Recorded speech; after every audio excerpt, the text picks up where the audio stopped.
If it's Monday, Wall Street and Main Street are bracing as President Trump's much-touted tariffs are set to go into effect this week and be even more sweeping than expected, with the president now saying they'll affect all nations.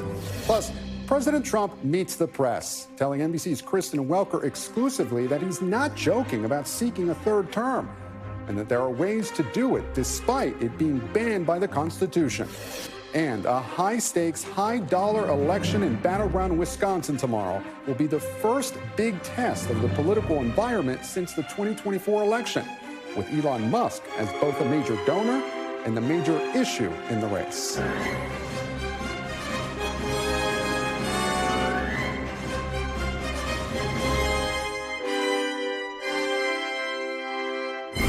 Welcome to Meet the Press Now. I'm Gabe Gutierrez on a busy Monday as Wall Street braces for a potentially wild week and the rest of the world responds to the president's two candid and wide-ranging exclusive interviews with my colleague Kristen Welker over the weekend. He said he's, quote, not joking about the possibility of serving another term and, quote, pissed off at Vladimir Putin and a whole lot more. We'll get to all of it. But we begin with the ongoing anxiety and uncertainty over tariffs. The Dow and S&P both clawing back losses earlier in the day to end in the green. And it comes as President Trump's new tariffs are set to take effect on Wednesday, including the 25% tariffs on foreign-made vehicles and parts the president announced last week. Trump saying the prospect of higher prices on foreign cars does not concern him, telling Kristen, quote, I couldn't care less if they raise prices because people are going to start buying American-made cars. Trump reiterated those comments last night aboard Air Force One. The automakers are going to make a lot of money, the American automakers, or international automakers if you're talking about they're going to build in the United States. The people that are going to make money are people that manufacture cars in the United States. Outside of the United States, that's going to be up to them. The president also told reporters last night that other tariffs he'll impose later this week will target all countries, not just the U.S.'s top trading partners. You'd start with all countries, so let's see what happens. There are many countries. I haven't heard a rumor about 15 countries, 10 or 15 countries. So you're starting with all countries? Well, essentially, all of the countries that we're talking about. We wouldn't be talking about all countries. It's not a cutoff. President Trump told Kristen he's not concerned about volatility in the stock market, but new poll numbers do show signs of trouble for the White House. 58% of Americans disapprove of his handling of the economy, according to a new AP poll. That number is 52% in a new CBS poll. And that same poll shows a majority of Americans say his administration is not focusing enough on lowering prices and is too focused on imposing tariffs. NBC News senior White House correspondent Kelly O'Donnell joins me now, and also with me is NBC News business and data correspondent Brian Chung. Thank you so much for joining us. And Kelly, President Trump told Kristen on Sunday that he wasn't concerned with the markets, but rather right track, wrong track polling. So two new polls do show that Americans are concerned with his handling of the economy. Is that setting off any alarm bells in the West Wing? Well, at this point, there has been a real sense of support behind the president's ideas. Where there seems to be a lot of uncertainty is the details. In the clips that you just played, Gabe, we heard the president say he heard a rumor it might be 15 countries. He is the architect of this policy, and yet he was not able to give a very specific plan. We know a lot of the outlines. We know his broad intentions. He said all of the countries. Again, that would go beyond U.S. trading partners. And part of what the markets and certainly the broader community that tracks this are looking for is the kind of specifics that can help them plan. He also talks about the automobiles, and that is a very complicated assembly process and manufacturing process. And for many years, the trade policies in the United States and elsewhere lend themselves toward putting that in a much broader way, not one vehicle built within one country, but parts coming from lots of different places as a part of a broader outreach. Not something you can change overnight. So the president believes strongly that this will bring in revenue for the U.S. Treasury at a time when he would like to use that money for other things, including his plan to renew tax cuts. There has not been a sense of wavering from the White House. This is a critical week coming up as the president will roll out this plan. Yeah, Kelly, and do we have any more clarity about what the president has repeatedly called Liberation Day? The White House obviously looking to make this a big event. Do we know what it'll include? Well, certainly the president is using his branding and marketing skills there, calling it Liberation Day, to suggest that somehow the United States would be freed from trade imbalances by doing this. That is their branding. That is their way of talking about it. Certainly the broader markets and the economic sectors that are affected by this, and everyday Americans who will eventually pay more if they have to buy goods that are affected by this, can make their own determination on what this launch day is really about. We expect the president to have sort of a ceremony, as we've seen, where he likes to do his economic pronouncements and to package that with an event. And so we expect that to happen as well. And then we'll really be looking for the real world implications of what is happening and how do other nations respond and so forth. Now, Brian, I want to turn to you. Walk us through what we've seen so far from the Trump administration on tariffs and what it all means going forward. Yeah, because people listening to this might be saying deja vu. I mean, I thought we were talking about tariffs, and that's because we have over the last 2 months. Just to kind of refresh everyone on exactly what tariffs are in effect and which ones aren't. There's the 20% on all imports coming in from China. It was 10% slapped on in the first week of February, another 10% the first week of March. Then there was the 25% on aluminum and steel imports that we got recently. And just last week, the ones that were announced, the 25% on foreign car and parts imports that'll actually kick in later on this week, Wednesday into Thursday night. There's also the 25% on non-USMCA goods. This refers to that trade agreement that the Trump administration negotiated in the first term. And these tariffs on Canada and Mexico will ratchet up and cover all goods effective April 2nd later on this week. As you remember, these were just kind of concessions that were temporary over the course of the month. But of course, these have not existed in a vacuum because all these other countries have had these retaliatory tariffs. So starting off with China, they slapped first in response to the first round oil and coal imports from the United States, then really hitting the agricultural sector where it hurts soybeans, chicken,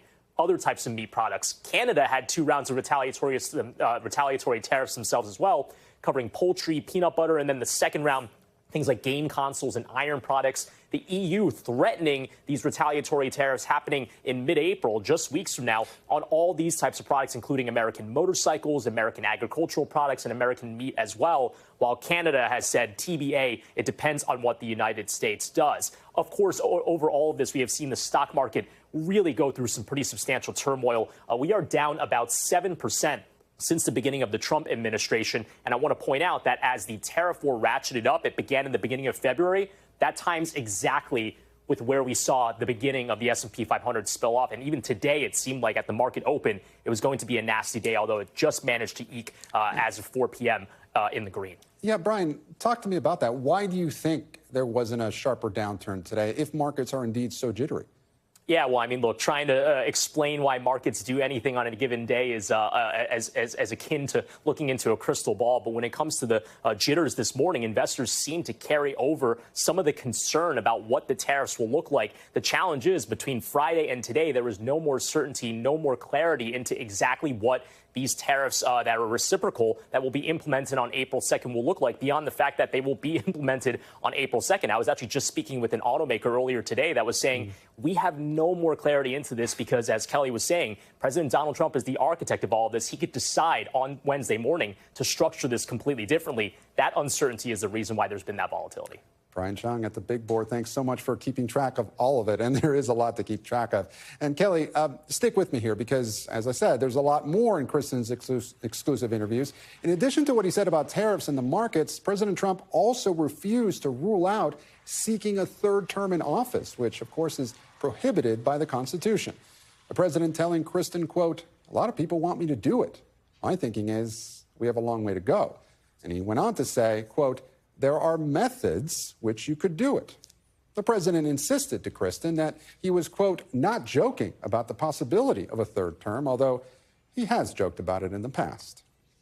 It will be the greatest honor of my life to serve not once, but twice, or 3 times, or 4 times. I've raised a lot of money for the next race that I assume I can't use for myself, but I'm not 100% sure because I don't know. I think I'm not allowed to run again. I'm not sure. Am I allowed to run again? They say I can't run again. That's the expression. Sir, Then somebody said, I don't think you can. Should I run again? You tell me. There's your controversy right there. And Kelly, President Trump mentioned methods for seeking a third term. Does the White House have a specific method in mind? And we can't keep saying it enough, a reminder that this would be unconstitutional. Well, and the president swore to uphold the Constitution, so we can't look past that either. Clearly, the president often talks about things that are of interest to him, first in a joking manner, first for entertainment value on the campaign trail and so forth. And then some of those bubble up to the policy level where it becomes serious. So we've learned across many topics to take him at his word that these are things he's interested in. Certainly, there would be a way to bring forward in Congress a change to the Constitution, and then it would have to go to the state legislatures across the country. That is a very heavy lift, and it requires not a simple majority, but 2/3 and 3/4 of the vote. Very hard to do. It's been a long time since we've had a change to the Constitution. And certainly this one was brought about limiting a president to 2 terms, in part because the idea of a republic electing new leadership, not having successive presidencies that go beyond 2 terms. This, of course, is his second non-consecutive term. FDR served 4 and died in office. And we left the United Kingdom because we did not want a monarchy back in the day. So those are all real world forces that are going against this. Some of this is about the president echoing what he believes is his popularity and his strength among voters. There's also the reality of his age. He'll be 79 in June. He appears robust and healthy, but we also know that voters at times are not as confident when candidates at the federal level or 4 members of Congress are older than 80 years old. Often that becomes an age question. Whether that's fair or not, that's just one of the realities of politics. So we take him at his word that he's interested. We'll watch this space very closely to see if there are any changes in the mechanisms. Will any member of Congress come forward with that to try to propose it? Otherwise, the president, as he said, he's got a long way to go in this term. Yeah, and our Capitol Hill correspondent Ryan Nobles just said he spoke with Steve Scalise, who said that there are no plans to change any of that at this moment. But Kelly, the president also told Kristen that he was, quote, angry and, quote, pissed off at Vladimir Putin and threatened new tariffs on Russian oil. What's going on there? Well, that's very notable because the president is often criticized, or at least it's pointed out that he often appears to be in sort of affinity with Vladimir Putin, deferential to him and that kind of thing. Now, the president would say he's often been very tough on Russia, but for him to speak in a harsher tone against Vladimir Putin is certainly notable. He also has a lot on the line himself. The president has said he could bring about a peace agreement between Russia and Ukraine after Russia illegally invaded Ukraine 3 years ago. And the fact that Russia has not been as cooperative as the president would like is notable. Volodymyr Zelensky said you can't trust Russia, and he is also concerned about how to bring about peace. So it's a thorny issue, a very complicated issue. And so for the president to say he could bring about new tariffs or sanctions on Russia does stand out. Only a week or so ago, he talked about opening markets to Russia if they were to reach this agreement. So that is also something where we expect to have another call between the president and Vladimir Putin at some point this week. We're waiting to learn more, and that may take us to the next chapter of what has been a very intense back and forth. And we'll certainly be watching that call. Kelly O'Donnell, thank you so much outside the White House for us. But wait, there was even more in Kristen's exclusive interviews with President Trump this weekend. The president standing by his national security team after they accidentally shared plans for a military strike in Yemen with a journalist in a group text chat, telling Kristen, quote, I don't fire people because of fake news or witch hunts. Today, the White House reiterated the president's support for National Security Advisor Mike Waltz and the rest of his team. NBC News senior national security correspondent Courtney Cubey joins me now. And Courtney, President Trump said he wasn't firing anyone over this Signal saga, but where does this story go from here? Yeah, Signal saga. I like that even better than Signalgate. Yeah, that's right. So I think the next question is there going to be any additional call by members of Congress or something about the claim by Secretary of Defense Pete Hegseth that the information on this Signal chat was not classified. Now, Gabe, here are the competing narratives that we have here. Number one, the NSC initially saying that the chat appeared to be authentic. Several people who were a part of it acknowledging that they were, in fact, on this chat. And then we had Secretary Hegseth, who was traveling last week throughout Asia, repeatedly saying there was no classified information that was shared. At the same time, the competing information was the fact that former defense officials continued to tell NBC News and other reporters that, in fact, the information, including specific times that manned U.S. military aircraft were taking off to go and take strikes in Yemen, dangerous airstrikes in Yemen, and the information about specific times that the bombs would be dropping, that would generally be considered as classified information or at least secret information, part of an attack plan. So the big question now is, will there be people in Congress or Republicans, perhaps, even not outside of Congress, who call for further investigation into that? We already know that the Department of Defense Inspector General is supposed to be expediting some sort of a look at this or review. But the question is, will there be even more reviews or investigations beyond that, Gabe? Yes, Signal Gate, Signal Saga. I'm a big fan of alliteration. But Courtney, you have reporting that some lawmakers are angry with Vice President Vance for his role in the controversy. What is that anger all about? Yeah, and so this is really about the fact that Vice President Vance appeared to question President Trump's decision, his policy decision, to go forward and take these airstrikes against the Houthis. His argument, according to that Signal chat, as published by The Atlantic, was that doing these strikes against the Houthis, these airstrikes, would benefit Europe, and that's not in keeping with the Trump administration's policies. Well, some Republican lawmakers who we spoke with and some senior Republicans here in D.C. told our colleague Gordon Lubold and I that they were concerned about the vice president's openly questioning of President Trump's decision here. The reality is there are the Republicans who are sort of more on the MAGA side who say, look, we need to move away from Europe. We need to focus on Asia. And then there are some other Republicans who are saying, well, we can't forget about the Middle East. We still need to go after Iran. We still need to go after the Houthis. And that seemed that discussion seemed to illustrate that exact division there of whether the Republicans and whether the Trump administration would keep moving forward with going after the Houthis. I found it fascinating, Gabe, in that Signal chat when the vice president suggested, look, maybe we just wait a few weeks. Maybe we wait a month and do this later so it doesn't benefit Europe, when we have repeatedly heard from the Trump administration that they do want to hold Iran accountable and hold Iran to account for their support of rebels like the Houthis. Yeah, that's right. And another thing that was fascinating was then to see the dynamic there and then Stephen Miller stepping in and essentially shutting down the vice president. Anyway, Courtney Cubie, thank you so much. Thanks. And coming up, big spenders, battlegrounds, and the ballot. We're live in Wisconsin ahead of tomorrow's high-stakes Supreme Court election, where the power and influence of Elon Musk and the Trump administration is being put to the test. Plus, emergency responders race against time to rescue survivors from the rubble after last week's devastating earthquake in Myanmar. You're watching Meet the Press Now. Stay with us.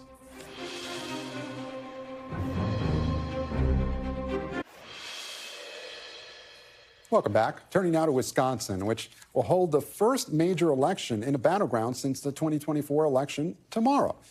It's a high-stakes state Supreme Court race, which will determine the ideological balance of the court and potentially the fate of issues like abortion and congressional maps in this key battleground state. Democrats are hoping to turn this election into a referendum on both Trump and Elon Musk. Musk has become not just a major donor, but also a major issue in the race. Musk's PAC is the top outside spender in that race, having spent more than $12 million so far. Overall, more than $86 million have been spent by outside groups on both sides of the aisle, making this the most expensive state Supreme Court race in history. Musk himself, cheesehead and all, appeared in the state last night to rally voters. It's one of those things that may seem like it's obviously important in the state of Wisconsin, but I think it could actually be important for the country as well, and maybe for the world. I feel like this is one of those things that may not seem that it's going to affect the entire destiny of humanity, but I think it will. And joining me now on the ground in Madison, Wisconsin is my NBC News colleague, Shaquille Brewster. Shaq, thanks so much for joining us. You spent a lot of time in Wisconsin for us. For those who haven't been following this judicial race, give us the big picture here and the stakes of this contest. Yeah, I'm glad you start with the stakes because it almost gets overshadowed by a lot of the talk and a lot of the politics of this campaign. But this is an election that will determine ideological control of Wisconsin's highest court. This is a court that if you just look at some of the rulings and issues that they have heard in the past couple of years, you're talking about things like abortion bans in this state, whether or not drop boxes are banned in this state, and also congressional and legislative maps. It was this court when it was overturned or flipped by the liberal majority, it struck down very Republican-friendly state legislative maps. And one thing that you have national Republicans now watching and concerned about is that if this court stays in liberal hands, they say that it could end up leading to the congressional maps being overturned. So a lot of issues at stake here, and that's why you have more than 650,000 voters already casting a ballot before Election Day tomorrow. We showed some of Elon Musk's rally last night. Just how much of a shadow has he cast over this race, both in the positive and negative sense? Yeah, I'm almost getting stuck in the metaphor, but it's like it's more than a shadow. He's sometimes the main character. I just had a conversation with one of the candidates here, the liberal judge Susan Crawford. She said during one of her rallies that Elon Musk is essentially her main opponent in this race. I want you to listen to my exchange with both Susan Crawford and the conservative judge in this race. Listen to what they said when I asked about Elon Musk and his influence in this battle. You said this is a campaign essentially against Elon Musk that you're fighting. Well, it sure feels like it some days. Elon Musk is coming into the state of Wisconsin to try to buy a seat on the Wisconsin Supreme Court. I think people across the country should be pretty worried about that. He can do whatever he wants with his money. That's his money. It's not my business. If there's a problem with this, that's somebody else's problem to work out. It's not mine. It's not my business.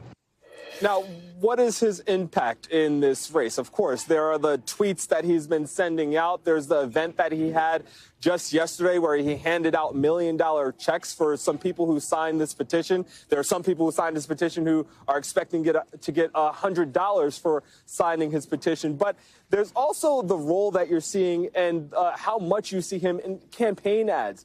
Democrats see this as an opportunity for their base to be able to speak out and mobilize, so to speak, against President Trump and his top advisor in Elon Musk, essentially saying if you don't like what you're seeing in Washington, D.C., if you don't like those cuts from DOJ, this is your opportunity to fight back against it. Republicans, of course, benefiting from that money. I spoke to the Republican Party chair here who told me that having that influence and having Elon Musk spending that money on his super PAC for things like door knocking and phone banking, that helps take some of the pressure off the Republican Party here in this state. You have someone who's very polarizing, but mobilizing both ends of the political spectrum here in Wisconsin, Gabe. Yeah, Shaq, so far the only barometers we have of public sentiment in the new Trump era are polls and town hall events. Could this race tomorrow give us a better sense of where public opinion is in the battlegrounds? What is motivating voters right now? It should, and that's something that we will definitely be asking voters as they're going out to cast their ballot at the polls tomorrow. But, you know, one thing you mentioned, this will be the first statewide test of how voters are feeling about the Trump presidency, about how they're feeling about Elon Musk. It'll be the first statewide test that this country has seen since Election Day in November of 2024. So this will be an opportunity that both parties will use to mobilize their base and to kind of spin the results of. If Republicans are successful here, they will say, hey, this shows that Elon Musk and his influence could have some power here, that voters like what they're seeing out of Washington, D.C. If the liberal judge is successful here, they'll be able to say, hey, this is voters rejecting what they're seeing. So you'll have a lot of spin, a lot of commentary after tomorrow night's results. No doubt. Shaq Brewster live for us in Wisconsin. Shaq, thank you. And up next, Wisconsin isn't the only place where voters are voting tomorrow. We'll dive into the special elections in deep red Florida that have some Republicans on edge. You're watching Meet the Press Now.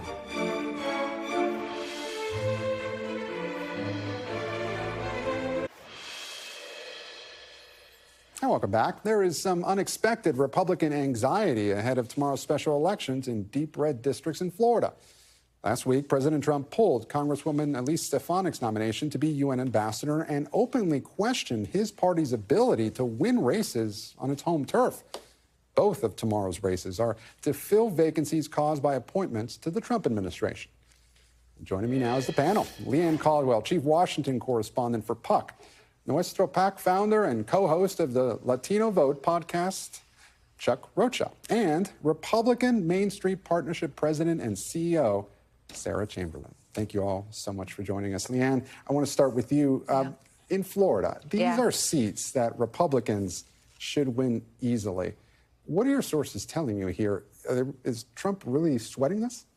So Republicans are nervous. They don't think that the Democrats are going to win in either seat, but they're looking at the margins. These are seats that Trump won by 30 plus points. And what they're worried about, at least on Capitol Hill, is if the margins are so narrow of a Republican victory that it actually could make some of these purple district, swing district Republicans really nervous about the path forward. And I know Sarah probably knows a lot more about this than I do, but what they are watching is the margins. And a victory is not necessarily the outcome here for Democrats. Right. They want to make it as close as possible. Yeah, the Republicans want momentum, right? And Sarah, I want to play some of what Trump said Friday when he pulled Stefanik's nomination to be UN ambassador. Let's listen. We cannot take a chance. We have a slim margin. We don't want to take any chances. We don't want to experiment. And she polls like I do. We don't want to take any chances. And it's as simple as that. It's basic politics. It's politics 101. She's very popular. She's going to win. And somebody else will probably win, too, because we did very well there. I did very well there. But the word probably is no good. So that's what Leanne was saying about the margins there. Should Republicans be worried? You know, Trump and his team has been talking about the economy and really, speaking a lot about the economy, but these recent poll numbers show that, the tide may be turning in terms of public perception of the economy. Should Republicans be worried? We're always a little worried when it's special elections. We never really do that well. The base doesn't turn out. The Democrats are certainly motivated. I think we'll win both seats. I agree with you. But I think the watch seat would be actually a little bit closer than a lot of us are comfortable with. It's just momentum going into next cycle. Yeah. I mean, that's really what we're looking at here. At this point, Chuck, does this favor Democrats at this point? Are they more motivated this time around? Yeah, they're motivated because we got our butt whooped in November and folks are feeling it and they want to do something immediately. But let's do some level setting. There was an election here on January 28th, and both of these congressional seats, they had primaries. And in the primary in the 6th district, for just one example, this is what I do for a living, for a reminder to everybody at home, 42,000 Republicans voted in the primary. Just 16,000 people voted in the Democratic primary. We have no rhyme or reason to be in these fights at all, but the Democrat has raised $9 million. And to Leanne's point, what this really shows, and Democrats have done a better job as we've become more the party of folks who are more regular voters, is that the DCCC House Majority PAC and folks that I work for who are looking at the targeting for next year, normally we're looking at races that are plus or minus 2 or 3 points, swingy districts. If this actually happens, it shows that we could broaden that if, for example, they close the margins and say maybe plus or minus 5 or 6 points. And if we were to do that, it puts another 30 congressional seats on the map for targeting. Look, Leanne, we keep talking about this momentum. We keep talking about these races, right? Elon Musk, and you saw some of our colleague Shaq's reporting there from Wisconsin. Elon Musk yesterday was talking about how the Wisconsin State Supreme Court election was, the stakes were the destiny of humanity. I mean, are we... And he did it in a cheese hat. Just that's really. Right. Are we really making too much of this? I mean, is this just, something to talk about? Yay, we have an election. Musk himself, he's front and center. Is this hurting Republicans? Is this an easy target for Democrats? Well, first of all, let me say that Wisconsin State Supreme Court races, there are always these off years, and they're always lately in previous years, recent years, they've become this big litmus test and a big fight for the parties. Now, this time, though, this is the first time that Elon Musk has been extremely involved in this. And there's Democrats who are saying and Republicans who are predicting that this could backfire. Democrats are using Elon Musk as kind of the villain in this entire administration right now. And it is really firing up the base. And the fact that Elon Musk is going to Wisconsin, spending $19 to $20 million that we know of so far to try to influence this race might not sit well with a lot of Wisconsin voters. And Sarah and Chuck, I want to play a part of what Elon Musk said last night in response to a heckler. Let's listen. It was inevitable that at least a few Soros operatives would be in the audience. Give my regards to George. Say hi to George from me. So, Chuck, this is the world's richest man who is giving out $100 to people that sign a petition and also a couple of $1 million checks. And he is basically accusing a different billionaire of paying protesters. That strikes me as a very odd moment in our politics. What do you make of this? Voters out there, Democrat or Republicans, and I'm one of the few Democrats who give Republicans credit for this, is like the politics of grievance. Right now, there's lots of Americans around the country who feel like their lives haven't gotten better, while the economy has gotten better as a whole, and there needs to be a villain. The Republicans have done a really good job of doing that to Soros, just like we do with Elon Musk. But level setting in Wisconsin, we all need to remember that Donald Trump carried this state, but also a Democratic senator carried this state who's LGBTQ, a woman. At the same time, Trump was on the ballot. This is a 50-50 state. And to Sarah's point, this is about actually who just shows up in a special election when they just had an election 5 months ago. And Sarah, we've seen it at these Tesla protests really across the country, where the Republican line right now seems that anybody who disagrees with you is a paid protester in some cases. Of course, the violent protest, arson at those Tesla dealerships should be condemned. But what about the situation where, you have peaceful protests and is the Republican line that they disagree with you, they must be paid by someone? No, absolutely not. And we have the right to protest in this country. However, most of the members of Congress who've been having these town halls are members of the Republican Main Street Partnership. And they come back and tell me, we don't know some of the people. So I think there's a little bit of that. And I think there is some frustration within their congressional districts. I mean, people are losing their jobs. They didn't vote for Elon Musk to be president. And that's kind of starting to kind of brew up through, especially in our districts, which are the 30 districts you're going to be going for next year. This is true. Yes. Look, I've been to going to a lot of these town halls, even before all this controversy. Not many people ever really showed up at a town hall. So there's new people showing up, Democrat and Republican, who are all mad. Okay. Well, Leanne, earlier this hour, we talked about President Trump and his interview with Kristen. A lot of headlines out of there. But he also talked about potentially, at least not ruling out, running for a third term. In that spirit, I want to play something that Vice President J.D. Vance said last week in Greenland. Let's listen. Well, the president said we have to have Greenland, and I think that we do have to be more serious about the security of Greenland. We can't just ignore this place. We can't just ignore the president's desires. We can't just ignore the president's desires. Leanne, how seriously should we take this? I don't know. So there's a lot of people who think that it is in Trump's capability and his mentality that he is willing to push the boundaries to perhaps run for a third term. The Constitution obviously says it isn't. Senator John Thune, the majority leader today, said, look, it's not constitutionally able. I think he is having fun with you guys. I guess we're just going to have to wait and see. I guess so. Leanne Caldwell, Chuck Rocha, and Sarah, thank you so much for joining me. We really appreciate it. And we turn now to a massive disaster rescue effort, 8,000 miles from Washington, but one that could be impacted by decisions coming down from the White House. On Friday, a powerful 7.7 magnitude earthquake hit Myanmar and Thailand. With thousands of people still unaccounted for, rescue crews from China, Russia, and India are leading efforts to pull survivors from the rubble. The earthquake hit the same day the U.S. State Department informed thousands of USAID employees that nearly all of their roles were being eliminated. So far, only U.S. Air Force personnel from Japan have arrived in the region to assist with the search. According to Myanmar state media, more than 2,000 people are reported dead. Close to 3,000 people are missing and hundreds are injured. NBC's Janice Mackey-Frayer is in Bangkok with more. It's into a fourth night of search and recovery efforts here. Earlier today, officials said they had detected signs of life from within the pile of rubble, so they've been really doubling down on their efforts through tonight. very aware of that time window that rescuers have to reach survivors. And they say at this point, every second counts. In Myanmar, search and rescue crews also fanning out to try to find people who are trapped in the rubble. Chinese teams today finding at least 6 people. But there still isn't a full picture of how bad the situation is in Myanmar. The devastation is widespread, and so is the need.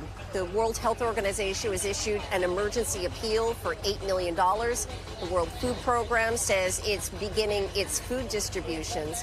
UNICEF is saying that this is the most complex emergency on the planet for the organization. I spoke earlier today with somebody from UNICEF who said they have the supplies in warehouses in Myanmar. It's the challenge of getting them to the people who actually need it when the roads are broken and there's an ongoing civil war. The U.S. has pledged to give $2 million to the relief effort, but USAID is sending only 3 people into the country. So U.S. foreign aid is noticeably absent in this emergency. Here, officials have said that they will continue to dig for hours, for days, for however long it takes until everybody is out. Ms. Mackie Freyer for us in Thailand. Janice, thank you. And after the break, Family Matters. Why Speaker Johnson is pushing back against the bipartisan effort to allow new or expecting parents in the House to vote from home. You're watching Meet the Press Now.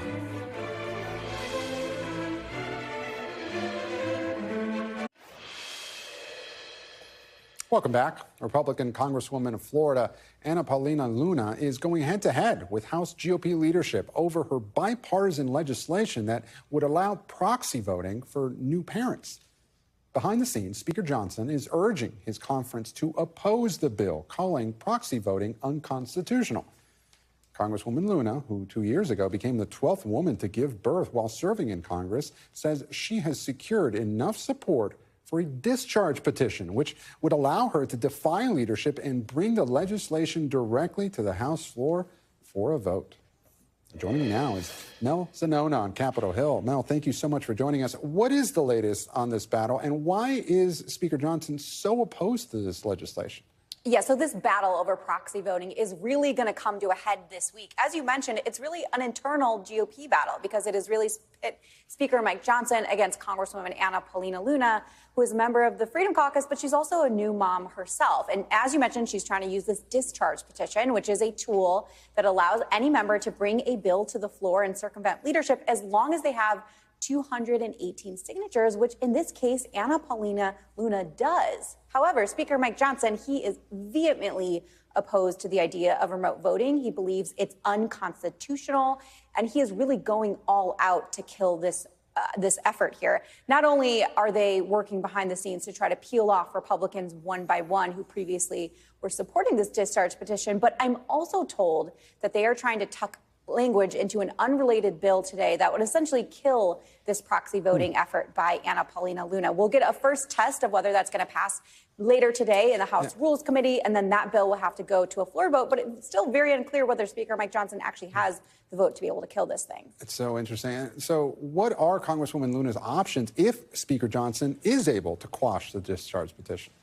If the Speaker succeeds, this would be a pretty devastating blow for this effort to institute remote voting for new parents. There's just not a lot of options here on Capitol Hill for the minority. The discharge petition is one of the few tools that is at a member's disposal. But there are other ways that Ana Paulina Luna can sort of create headaches or stage a sort of revolt that could force Johnson to the table. They really need every single vote on these party line bills. So essentially, Ana Paulina Luna could refuse to vote for bills or procedural votes going forward until she gets what she wants.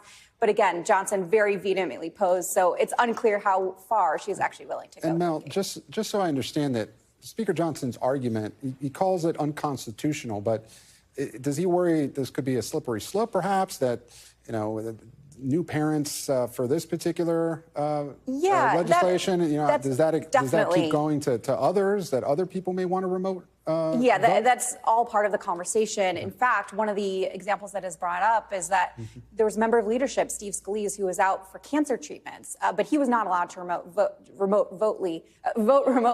So that has been one of the arguments that leadership has made, is that once you start allowing it for certain groups of people, it really opens up a can of worms, and they don't want to go down this route where it would fundamentally change how this institution operates. Gabe. Mel Zanona, live for us on Capitol Hill. Mel, thank you.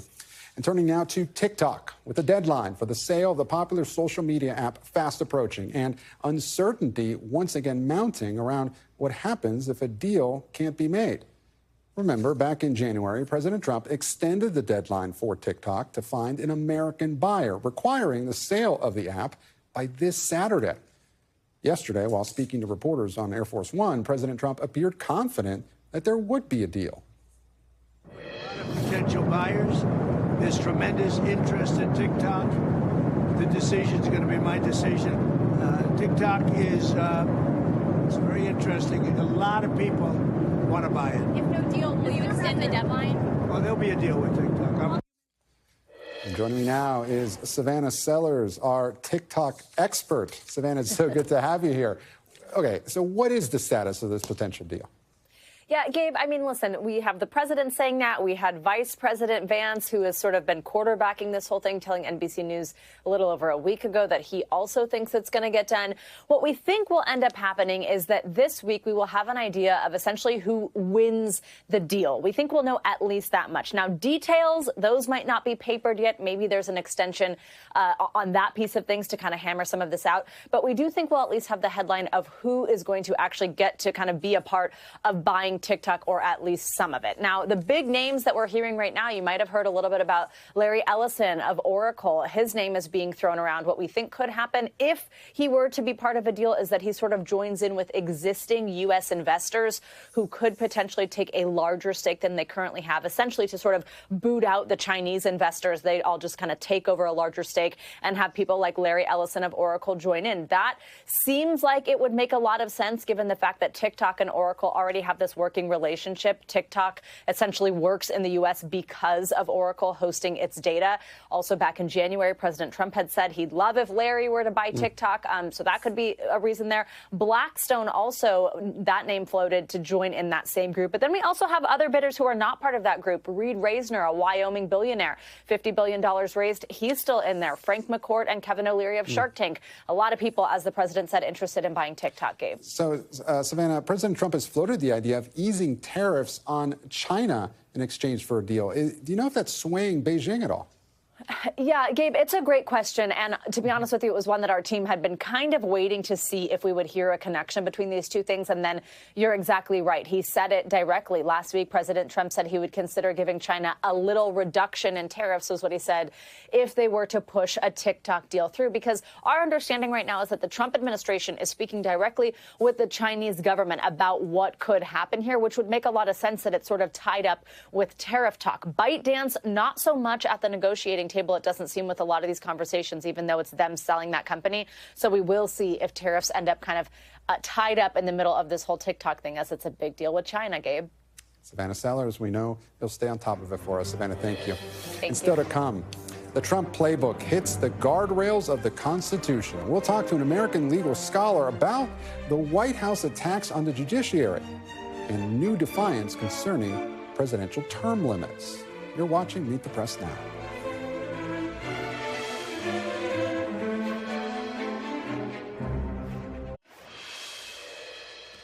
Welcome back. On Friday, 2 federal judges delivered another legal blow to the Trump administration, temporarily blocking executive orders that targeted 2 major law firms for their connections to investigations into President Trump. The back-to-back rulings come as President Trump has gone after several law firms in recent weeks, threatening to suspend security clearances and bar them from accessing federal buildings. While 3 of those firms have won initial victories in court, some others have opted to strike a deal with the Trump administration. The attacks on major law firms are just the latest move in what appears to be a larger pattern by the administration to try to revamp the country's legal system of checks and balances, including removing dozens of inspectors general who serve as independent watchdogs over federal agencies, firing DOJ officials involved in special counsel Jack Smith's investigation into the president, and repeatedly calling for the impeachment of judges who do not rule in their favor. Joining me now is Scott Cummings, professor of legal ethics at the UCLA School of Law, and he's out with a new essay titled Stopping Autocratic Legalism in America Before It Is Too Late. Scott, thank you so much for joining us. Look, what is your initial reaction to seeing the president go after the judiciary in this way? Well, my reaction is that it is part of this larger pattern, this larger autocratic legal playbook. And the idea of the autocratic legal playbook is to say, look, if you're an elected leader and your goal is to amass permanent absolute authority, there are strategies that you could take, and it actually is more effective not to use force, but to appear to follow the law, right? And specifically to find these loopholes within the constitutional system that then allow you to knock down and demolish the institutional centers of a democratic power that are designed to keep you within your constitutional limits. And we've seen this playbook target institutions around the world. It's fairly straightforward. What autocratic leaders go after is they try to capture the courts. They try to co-opt the public bureaucracy, right? Put loyalists in positions of power within the public prosecutor office, for example. They try to silence centers of independent thought and dissent like universities.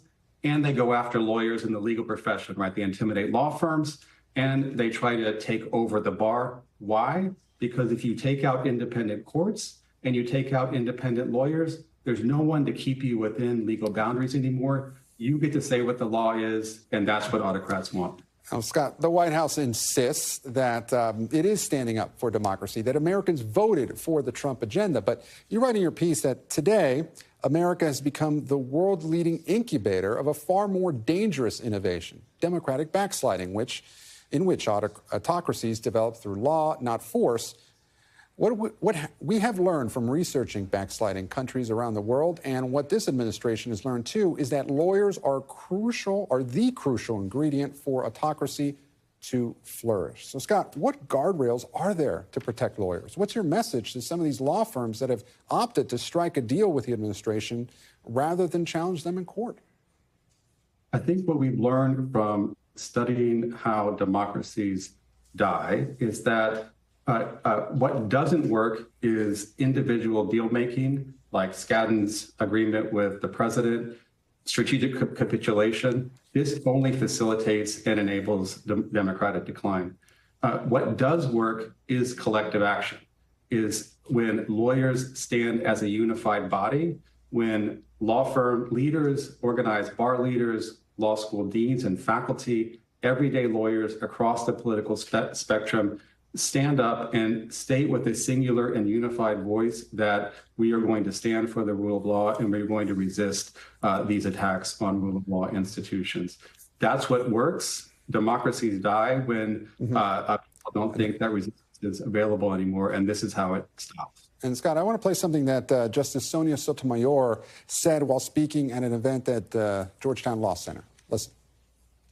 One of the things that's troubling so many right now is many of the standards that are being changed right now were norms that governed officials into what was right and wrong. Once norms are broken, then you're shaking some of the foundation of the rule of law. Now, we should note, Justice Sotomayor did not mention Trump's name during those remarks, but do you agree? Absolutely. I mean, one of the key moves is to exploit these legal loopholes, right? And legal loopholes mean that there's oftentimes a legal basis for these attacks on democratic institutions. No one else has done it because they followed the democratic norms of upholding the rule of law. But what autocrats do is that they figure out how to knock down the norm in order to widen their authority. And Scott, as we've been reporting briefly in a phone conversation with my colleague Kristen Welker, the president did not rule out seeking a third term. So how confident are you that the guardrails in our system of government will hold? I mean, we have to be confident. We have to keep up hope. I think it's absolutely certain that Trump is going to go for a third term and to try to override the Constitution. This is not a question of whether, it's only a question of how. We need to be gaming out the scenarios in which he might pursue that and building democratic resilience into the system to stop it. That's the way we win. And Scott Cummings, professor of legal ethics at the UCLA School of Law. We really appreciate your time and your expertise. We really appreciate it. Thank you. And I'm Gabe Gutierrez. Thank you for watching. We're back tomorrow with more Meet the Press Now, but the news continues with Hallie Jackson right now. Thanks for watching. Stay updated about breaking news and top stories on the NBC News app or follow us on social media.